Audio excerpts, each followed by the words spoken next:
Vice President ng Yum Group, si Ivan Lee. Bukod sa matalino, gwapo at maganda manamit. There's no such thing as perfection. Pero sa Perfect Boss, anything is possible dahil meron siyang perfect secretary. Nagpa-schedule na ako ng meeting for next week. Yung sa pag-renovate ng study room ko. Nakapili na ako ng renovators. Paano naman yung insomnia ko lately? Nakuha ko na rin kay Dr. Kwang yung reseta niyo. Nakakasilaw ang liwanag ng aura ko. Nakakasilaw nga, sir. Paano kung si secretary pala ay unhappy? Mabuti pa, sir, maghanap na kayo ng kapalit ko. Kasi, sir, magre-resign na ako. So lahat ng taong pinagsamahan namin, walang halaga sa buhay niya. Isa lang ang dahilan kung ba't gusto niyang lumayo. Bakit nga kasi? Dahil si Miss Kim ay in love sa akin. No way, never. What's wrong with her?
Darling, Sukela virus. Mr. Lee, ano bang problema mo? Mauna ka magpaliwanag sa akin. Ano yung nangyayari sa labas? Pwede mo bang sabihin sa akin kung anong problema mo? Dapat ba akong magpaliwanag sa'yo, Miss Kim? Takot ka na baka i-date ko siya bigla?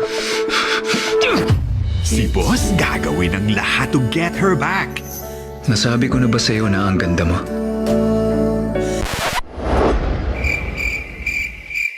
Kailangan ko si Miss Kim. Gusto kong mamuhay ng normal tulad ng ibang tao. May kasal, magkaanakan, magkaroon ng masayang pamilya. Pwes, huwag ka nang umalis dahil nakahanda akong pakasalan ka. Oh, oh, love. What's wrong with Secretary